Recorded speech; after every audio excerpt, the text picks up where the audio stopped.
তুমি কি আমাকে ভালোবাসো? বাসি, এই কথা আবার নতুন ভাবে শোনার কি আছে? তুমি আমাদের ভালোবাসার জন্য সবকিছু করতে পারবে? হ্যাঁ পারবো। আমাকে নিয়ে পালাতে পারবে? পালিয়ে মানে পালিয়ে যাব? কি পালাতে পারবা না? না পারবো, কিন্তু তুমি কি সিরিয়াস?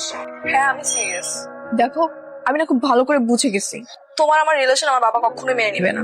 সো এভাবে চলতে থাকলে হয়তো তুমি মরবা নয়তো আমি। তাই আমি পালিয়ে বিয়ে করবো। পারবা? আচ্ছা ঠিক আছে, আমি একটু ভেবে চিন্তে তারপর তোমাকে জানাচ্ছি। তুমি কি ভেবে দেখবা না দেখবা এটা আমি কিচ্ছু জানি না। আমি আজকে রাতে তোমার জন্য ওয়েট করব। তুমি যদি না আসো তাহলে আমাদের রিলেশন এখানেই শেষ। কি ব্যাপার মা? মেয়েটা কি পালাই যেতে চাচ্ছে? হ্যাঁ মা। তুই কি চাচ্ছিস? বুঝতে পারছি না মা, তবে এতটুকু বুঝতে পারছি যে আমি ওকে ছাড়া থাকতে পারবো না মা।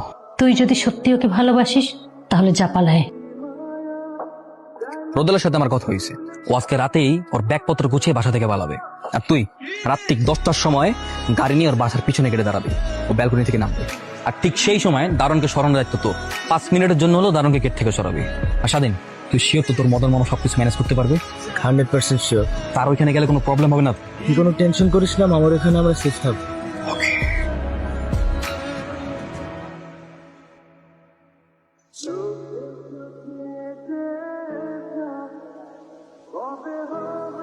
শাকিল, এই সামনে কোনো ফার্মেসি টার্মেসি দেখলে থামাইস তো। ফার্মেসি? তোকে তো বিয়ে নাই, বিয়ের আগে কি ফার্মেসি? না না, ফার্মেসিতে বিয়ের পর। ওর মাথা ব্যথা করতো, সেই মাথা ব্যথার ওষুধ কেনার জন্য ফার্মেসিতে যাচ্ছে, অন্য কিছু না। তাহলে ঠিক আছে। কি হলো? What the hell is this? এই কি ব্যাপার ভাই, কি হয়েছে? টায়ার পাংচার হয়েছে। ধুর ভাই, এটা কোনো কথা? নামতে হবে? কি করুন তাড়াতাড়ি। আচ্ছা, আমরা মোটামুটি ঢাকা থেকে অনেকটা দূরে চলে আসছি, তাই না? হ্যাঁ বলতে পারিস, ভালোই দূরে চলে আসছি। হ্যাঁ, এখন রোদেলের বাবা আমাদেরকে খুঁজে পাবে না। সবার ফোন বন্ধ রাখিস, কেউ ফোন খুলিস না। হ্যাঁ না, ফোন তো বন্ধই আছে, ফোন করবে, সবার ফোন বন্ধ আছে। আচ্ছা আমরা এখন যাচ্ছি কোথায়? এরপর আমরা যাচ্ছি মদন মামার বাসায়। ইয়েস, মদন মামা। মদন মামা? Who is he? এই বিজয়, গাড়ি ঠিক হয়ে গেছে, তোরা সবাই চলে আয়। গাড়ি ঠিক হয়ে গেছে, এই তোরা যা, আমি বিলটা দিয়ে আসছি।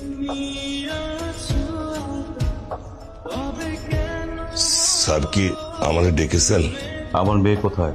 স্যার সেটা আমি কি করে বলবো? আপনার ছেলে কোথায়? ও তো বাসায় নাই। ওর মা বললো কোথায় জানি গেছে, কিন্তু কই গেছে বলে যায় নাই। এই সেটা কি করে জানবো? জানিস না? না কিচ্ছু জানিস না। আমার মেয়েকে যদি খুঁজে না পাই তাহলে আমি তোর কি করব তাতে কল্পনাও করতে পারবি না। আমি তোকে 24 ঘন্টা সময় দিলাম, এর মধ্যে আমার মেয়েকে আমার সামনে হাজির করবি। Get out, get out. কি ব্যাপার, তোমরা দল বাইন্দা সবাই এখানে? ব্যাপারটা কি, সাথে আবার বান্ধবীও নিয়ে আসছো? মামা আমি বলছি, বিজয় রোদেলাকে নিয়ে পালা আসছে, বিয়ে করবে। ততদিন পর্যন্ত ওদের ফ্যামিলি না মেনে নেয় ততদিন পর্যন্ত ওরা তোমার এখানে থাকবে। না না না না, সর্বনাশ, কি করে না কয়। গত 2 মাস আগে আমার এক ভাতিজা একটা না বের গিয়া মাইয়াকে আমার বাসায় নিয়ে আসছে। এরপর আমার বাসাতে আনার পরে থানা পুলিশ কি যে ঝামেলা। আমি পারবো না বাবা, আমার মাফ করে দে। এই বিষয় যদি তোর মামি জানতে পারে তাহলে আমাকে আস্ত রাখবো না, আমাকে পিড়ে মাইরে বেলাইবো। মামা মামা মামা, এইবারের মতো শেষবারের মতো উপকারটা করো মামা। বন্ধুকে অনেক আশা ভরসা দেখাই নিয়ে আসছি, শেষবারের মতো উপকারটা করো। আচ্ছা ঠিক আছে, ঠিক আছে, পাশা পাশা পাশা, সোজা খাড়া। আরে কি হয়েছে, এত উত্তেজিত কেন তুমি? তোমার ছেলে কোথায়? তুমি নিশ্চয়ই জানো তোমার ছেলে কোথায়। আচ্ছা, ও যেখানে আছে ভালো আছে, সময় হলে আমি ওকে আসতে বলবো। এই নিয়ে এত চিন্তা করো না তো তুমি। সময় হলে মানে? তুমি কি জানো তোমার ছেলের জন্য আজকে আমার কি হয়েছে? কি হয়েছে বলবা তো? হয়েছে যে, থাক তুমি এক কাজ করো না, তোমার ছেলের এখনই ফোন দাও না, ওরে এখনই বাসে আসতে বলো। ও না আসলে বড় ক্ষতি হয়ে যাবে। আরে এখন আসলে ওই খান সাহেব তোমার ছেলেকে ছাড়বে নাকি? তোমার ছেলে যে আগুন লাগিয়েছে সে আগুনে আমরা সবাই পুড়ে মরবো। টাইমে কি নাম তোমার? জি রোদেলা। এখানে যে এসেছো, তোমার বাবা মা তোমাকে খুঁজতেছে না? আহা, এত পুলিশি জেরা করছো কেন? ওরা যেহেতু আমাদের বাসায় আসছে, থাকুক না কয়দিন। কিন্তু এই বয়সের ছেলে মেয়ে বিয়ের আগে একসাথে থাকা, না না, এটা আমার কাছে মনে হয় না ঠিক হবে। তুমি বরং এক কাজ করো, তুমি আগে ওদের বিয়ের ব্যবস্থা করো। তুমি ঠিক বলছো। এই তোমরা সবাই উঠো, কাজী অফিসে যাই বিয়ের কাজটা শেষ করে আসি। কি ব্যাপার মদন বাবু, আবার ছেলে মেয়ে ধরে এনেছেন বিয়ে দেওয়ার জন্য? ওদের বয়স ঠিক আছে? হ্যাঁ হ্যাঁ, 100% বয়স হয়েছে আমাদের। আমার বয়স 23 বছর, ওর বয়স 19 বছর। আপনাদের ভোটার আইডি কার্ড দেন? হ্যাঁ হ্যাঁ, এই যে এটা আমার এনআইডি কার্ড, এখানে ওর বার্থ সার্টিফিকেট আছে, ওর এখন এনআইডি হয়নি। এ কি, মেয়ের তো 18 বছরই হয়নি। না, কে বলছে? আমার জন্ম তো হয়েছে 2002 সালের 3 মে। তো সেই অনুযায়ী আমার বয়স এখন 19 বছর 3 মাস। আমার আসল বয়স হচ্ছে 19। আসল বয়স শুনে লাভ নেই, সার্টিফিকেটে যেটা আছে সেটাই আমরা জাজ করব। তোমার যে সার্টিফিকেটের বয়স আর অরিজিনাল বয়স আলাদা, সেটা তুমি আগে বলবা না? আহা, আর এসব নিয়ে কথা বলে তখন কোনো লাভ হবে না। আচ্ছা কাজী সাহেব, আপনি একটা কাজ করেন না, আপনি সিস্টেম করে বিয়েটা পড়াই দেন। 3 দিন তো ওটা কোনো ব্যাপারই না। কি বলেন 3 দিন আগে গেল? আপনি একদিন আগেও বিয়ে সম্পাদন করলে আমার লাইসেন্স তো বাতিল হয়ে যাবে। আপনি তো জেলে যাবেন, সাথে আমারও নিয়ে যাবে। এর আগের বার কি করছিলেন মনে নেই? আপনি 3 দিন পরে আসেন। চাচা তো টুবিতে থাকে, ওই তো চাচা চলে আসছে। আসসালামু আলাইকুম। ওয়ালাইকুম সালাম। নাজমুল, তুমি হঠাৎ আমার বাসায়? আপনার নামে হেড অফিস থেকে চিঠি এসেছে। চিঠি? এই তুমি তো ছাতি না নিয়ে চলে যাচ্ছ। কিসের চিঠি? আপনাকে কোম্পানি থেকে বহিষ্কার করা হয়েছে। হ্যাঁ? আর আপনার অফিসে যাওয়া নিষেধ, আর কোয়ার্টারও থাকা নিষেধ। আমি তো কোম্পানির কোনো কাজে কখনো কোনো অন্যায় করি নাই। কোম্পানির কাজে অন্যায় করা লাগে। জিএম স্যার আপনার নামে বানিয়ে বানিয়ে সব রিপোর্ট পাঠিয়ে, তার কথা দিত সব। বেশ, আপনি সাসপেন্ড। আরেকটা গোপন কথা বলে যায়, আপনি তো অনেক ভালো মানুষ, স্যার কিন্তু অনেক ক্ষেপে গিয়েছে। শুনলাম আপনার ছেলেকে মেরে ফেলার জন্য লোক ভাড়া করতেছে। আপনারা কিন্তু সাবধানে থাকবেন, আর আপনার ছেলেকেও সাবধানে থাকতে বলবেন। ঠিক আছে স্যার, আসসালামু আলাইকুম। এই যে কোয়ার্টার, এই কোয়ার্টার অফিসের ভাড়া লাগতো না। এখন আমাদের ভবিষ্যৎ কি হবে? আমাদের তো রাস্তা রাস্তায় থাকতে হবে। আর নাজমুল কি কয়ে গেছে শুনলা না?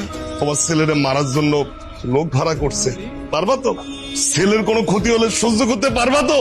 নাও তো, অফিসে যাওয়ার দরকার নাই। তোমার গুটি খেয়ে নিলাম। হ্যাঁ, এইবার কার খেলা? আচ্ছা, তুই আমারটা খা। হ্যালো মা, কি ব্যাপার, কেমন আছো? আছি ভালোই। তোর কোনো সমস্যা হচ্ছে না তো? না না মা, কোনো সমস্যা নেই, আমি একদম ঠিক আছি। বিয়েটা কি করে ফেলেছিস? না মা, একটা ঝামেলা হয়েছে তো, এখনো বিয়ে করিনি, 2 দিন পরে বিয়ে করে ফেলবো। আচ্ছা, তোকে একটা কথা বলি। হ্যাঁ মা, বলো। বিয়েটা যখন হয়নি, তাহলে না করলে হয় না বিয়েটা? মা, তুমি কি বলতেছো? আমি ওরে বিয়ে করবো না মানে? বাবা নিশ্চয়ই তোমার কিছু উল্টাপাল্টা কথা বলছে, তাই না? কিন্তু জানোই আমি ওরে বিয়ে না করতে পারলে আমি বাঁচবো না। আমি ওরে কতটা ভালোবাসি। আচ্ছা ঠিক আছে, ওকে বিয়ে না করলে যেহেতু থাকতে পারবি না, তাহলে বিয়েটা করেই ফেল। শোন, তোর ফোনটা না সবসময় বন্ধ রাখিস। রোদেলার বাবা না তোকে অনেক খোঁজাখুঁজি করতেছে। তোকে খুঁজে পেলে না একটা ঝামেলা হয়ে যাবে। কি কেমন লাগছে এখন? খুব বাজে। কোথায় ভেবেছিলাম আজকে আমাদের বিয়েটা হবে, কত প্ল্যানিং করব, কিছুই হলো না। না বাবা, খারাপ কিন্তু হয় নাই, এক প্রকার ভালোই হয়েছে। হাতে কিছু সময় পেলাম, এর ভিতরে আমি কিছু প্ল্যানও করে ফেলছি যে আমি যেভাবে হোক একটা জব ম্যানেজ করে ফেলবো। তারপরে এই এলাকাতে এই ছোট্ট একটা বাসা নেই, আর সেখানে তোমার আর আমার ছোট্ট সংসারও। ঠিক আছে। যে ভাগ্নে, খুব ভালো গল্প হচ্ছে তাই না? হ্যাঁ, চলে যাও। কি ব্যাপার, তোমরা দুইজন তো খুব হাসি খুশিতে আছো, ব্যাপারটা কি? না মামা, এমনি জাস্ট কথা বলছিলাম আর। বুঝতে পারছি, তো লজ্জা পেতেছো। হ্যাঁ, আরো লজ্জা পাওয়ার কিছু? হ্যাঁ শোনো রোদেলা, তুমি এখন যাই ঘুমাতে যাবা, আর তুমি ঘুমাবা তোমার মামির সাথে, ঠিক আছে? আর ভাগ্নে, তুমি ঘুমাবা আমার সাথে। কিন্তু মামা একটা কথা বলি। হ্যাঁ, বলো বলো বলো বলো। না মানে মামা, আমি আর রোদেলা যদি একই সাথে ঘুমাই তাহলে কোনো সমস্যা আছে? না, কোনো সমস্যা নাই, কিন্তু হ্যাঁ একটা সমস্যা তো অবশ্যই আছে। তোমরা তো সারা রাত ঘুমাবা না, তোমরা তো জাগনা থাকবা, আর জাগনা থাকলেই তো সমস্যা শুরু হবে। সবকিছু ঠিকভাবে নিছো তো? কোথায় উঠবেন কিছু ভাবছেন? জানি না ভাই, এই অসময় কোথায় যে উঠি কিছুই বুঝতে পারতেছি না। দেখি কম খরচে কোনো বাসা পাওয়া যায় কিনা। রফিক সাহেব, থামেন থামেন। কি হয়েছে স্যার? আমরা তো আপনার কাছে আসলাম, আপনি কোথায় পালাচ্ছেন? পালাবো কেন স্যার? আমার তো চাকরি চলে গেছে, তাই অফিসের কোয়ার্টার ছেড়ে দিছি, এখন বাসা খুঁজতে যাইতেছি। চলুন আমাদের সাথে থানায় চলুন। কেন? উনি থানায় যাবে কেন? ওনার নামে মামলা হয়েছে। মামলা? কিসের মামলা? অপহরণ মামলা। আপনি খান সাহেবের নাবালিকা কন্যাকে কিডন্যাপ করেছে। আমার বাবা কেন করবে? আমার ভাইয়া করেছে। তোমার বাবার বিরুদ্ধে অভিযোগ, তোমার বাবা এই ঘটনার মূল পরিকল্পনাকারী এবং ইন্ধনদাতা। 1 নাম্বার আসামি তোমার বাবা। রফিক সাহেব, ইউর আন্ডার অ্যারেস্ট। এই স্যার, নিয়ে চলো।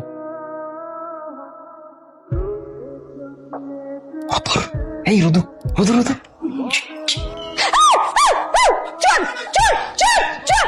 সরি সরি সরি মামি, আমি আমি আমি আমি আমি রোদেলা ভাবছিলাম, সরি সরি। এই এত রাতে রোদেলাকে তোমার কি দরকার? হ্যাঁ ওই আমি রোদেলা ঘুমাইছি কিনা দেখতে আসছিলাম, হ্যাঁ এতটুকুই। দেখো ছেলে, আমাকে একদম 6-9 বুঝাতে আসবে না। আমি কিন্তু সব বুঝি। এখনো তোমাদের বিয়ের 4 দিন বাকি। অতএব যাও, যে ঘুমাও এখন। মামি আমার অনেক ঘুম আসতেছে না, একটা কথা বলে আসি। মামি প্লিজ। ঠিক আছে যাও, কিন্তু বেশি সময় নেওয়া যাবে না, খুব তাড়াতাড়ি চলে আসবে। থ্যাংক ইউ মামি। আরে এই চলে তোর এই গুটি খাওয়া দেউস না, সাপে খাই ফেলছে, আবার চলস কেন? আরে এই থাম তোরা, কথা শোন আমার। এমনি আর কতদিন ঢাকা তো যাওয়া লাগবে, বিজয়ের সাথে আর কতদিন ঘুরবি? তাও তো ঠিক, বাসায় তো যাওয়া লাগবো। আরে এই অবস্থায় কিভাবে বাসায় যাবে? বিয়ে শাদী হোক তারপরে যাই। বিয়ে হইতে আরো 2-3 দিন বাকি, ও তো মজা আছে 2 দিন করার বিয়ে। আগে জানা সারা আমি একটা মায়া বাগা লইতাম, তারপর 2 বন্ধু একলা বিয়ে করে লইতাম। তোর সাথে যে কয়টা মেয়ে আসতো আমি জানি না। বিজয় দেখতে অনেক সুন্দর, অনেক স্মার্ট, তুই কি তাই? না, আমি তো ভিলেনের মতো দেখছি। আচ্ছা বাদ দেখি। মিলেনি তোর উঠি না। মা, আমাদেরকে ভাইয়াকে জানানো উচিত না? না না, ওরে তো জানানো যাবে না। ওরে জানালে তো ও চলে আসবে, ও আসলে তো মহা বিপদে পড়ে যাবে। তাহলে কি আমরা সারা রাত এরকম রাস্তায় বসে থাকবো? কি জানি বাবা, কি করব আমি তো কিছুই বুঝতেছি না। কোথায় যাব, কি করব? একদিকে মাথার উপরে ছাদ নাই, অন্যদিকে স্বামী সন্তান দুইজনেই বিপদে। দেখি চাচি, এত রাত হয়ে গেল এখনো এখানে বসে আছেন? তুমি তো দেখলাই তোমার চাচাদের পুলিশে নিয়ে গেল। কই যাই বলো, আমাদের তো কোনো ঘর বাড়িও নাই এখন। আচ্ছা চাচি, এখন কোনো চিন্তা করেন না, এখন আমার বাসায় চলেন। কালকে সকালে দেখি উকিলের সাথে কথা বলে চাচাকে ছুটানো যায় কিনা। আচ্ছা ঠিক আছে, চল।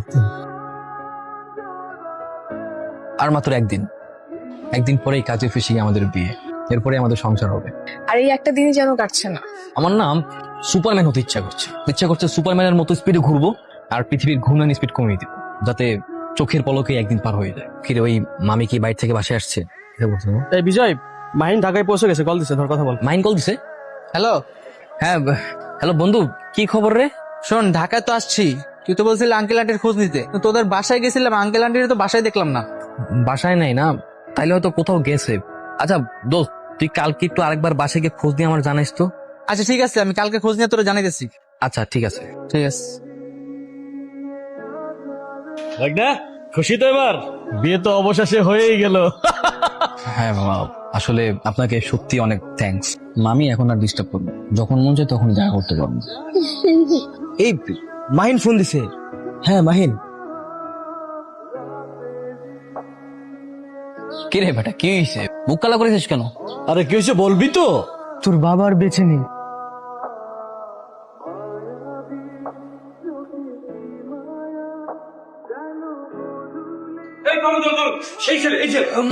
মানে এই ছেলে আপনার মেয়েকে অপহরণ করেছে। এই ছেলে সেই বদমাইশ। না না স্যার, আমি কাউকে অপহরণ করিনি স্যার। আমার বাবা মারা গেছে স্যার। আমার বাবা কোথায়? আমি প্লিজ আমার বাবাকে একটু দেখতে চাই। বাবা, তোর বাবা মারা গেছে না? ওকে ধরার জন্যই আমরা এই প্ল্যানিংটা করেছি। নিয়ে চলো ওকে। আমি কিছু বলতে চাই স্যার। আমি কাউকে অপহরণ করবো কেন স্যার? আপনার এরকম প্রপার এভিডেন্স ছাড়া কাউকে কিভাবে ধরে নিয়ে যান? ওনার মেয়েকে জিজ্ঞেস করুন না যে আমরা ওকে জোর করে নিয়ে গেছি নাকি ও স্বেচ্ছায় আমাদের সাথে গেছে। মিস রোদেলা, এই ছেলে আপনাকে অপহরণ করেছে না? স্যার আমি আমার নিজ ইচ্ছায় গিয়েছি, কেউ আমাকে অপহরণ করেনি। আরে ওর কি জবানবন্দি দিচ্ছেন আপনারা? ও তো একটা নাবালিকা। না বাবা, আমার বয়স এখন 18 বছর প্লাস, আর আমরা কোড রেজিস্টার করে বিয়ে করেছি। অফিসার, আপনি যদি বিশ্বাস না হয় আপনি দেখতে পারেন। আর বাবা, তুমি যদি এখন আমার হাজবেন্ড কিংবা আমার শ্বশুর বাড়ি কাউকে কোনো অপবস্তু করার চেষ্টা করো, তাহলে কিন্তু আমিও তোমার বিরুদ্ধে মামলা করবো। এই কি বলছে এই মেয়েটা? ও আমার বিরুদ্ধে মামলা করবে? ওর মাথা তো খারাপ হয়ে গেছে। আরে ওর জবানবন্দি দিয়ে লাভ কি? ও তো নাবালিকা। ছেলেকে নিয়ে যান, দিয়ে জেলে পড়ে দেন। খান সাহেব, আপনার মেয়ে নাবালিকা না, তার 18 বছর হয়ে গেছে। তার মানে আপনি আপনার প্রভাব খাটিয়ে এবং আইনের আশ্রয় নিয়ে আপনি আপনার উদ্দেশ্য হাসিল করতে চেয়েছিলেন, তাই না?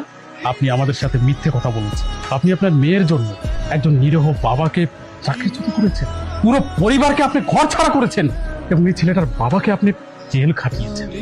আপনি কি ভেবেছেন এরকম করলেই আপনার মেয়ে আপনাকে বাবা বলে ডাকবে? কখনোই না। খান সাহেব, আপনি তো আপনার মেয়েকে বিজয়ের সাথে বিয়ে দিবেন। ওর বাবার বংশমর্যাদা দেখে আপনার কি যায় আসে? এই ছেলের বাবা আমার অফিসের সামান্য একজন কেরান। ধরেন আপনার মেয়েকে কোনো উঁচু বংশের লোক এসে বললো যে আপনার মেয়েকে তার ছেলের সাথে বিয়ে দিন, কি রাজি হতেন না? অবশ্যই রাজি হতাম। সেই উঁচু বংশের কেউ যদি বলতো আপনার মতো নিচু বংশের কারো সাথে তার আত্মীয়তা করবেন, তখন কেমন লাগতো? অবশ্যই খারাপ লাগতো। খান সাহেব, আপনি একজন শিক্ষিত মানুষ, সম্মানিত মানুষ। মিস রোদেলা এবং বিজয়ের মধ্যে যদি পরবর্তীতে আপনি কোনো ঝামেলা করার চেষ্টা করেন, তাহলে কিন্তু আমরা আপনাকে ছেড়ে কথা বলবো না। খান সাহেব, কথাটা মনে রাখবেন। এই চলো। দাঁড়ান অফিসার, আমি আসলে আমার ভুলটা বুঝতে পেরেছি। আপনি বিজয়কে অ্যারেস্ট না করে খুব ভালো করেছেন। এখন ওর বাবা মাকেও ছেড়ে দিন। আমি আমার মেয়ের জামাতা হিসেবে বিজয়কে মেনে নিয়েছি। ভালো থাকবেন। Thank you. ভালো থেকো। এই চলো।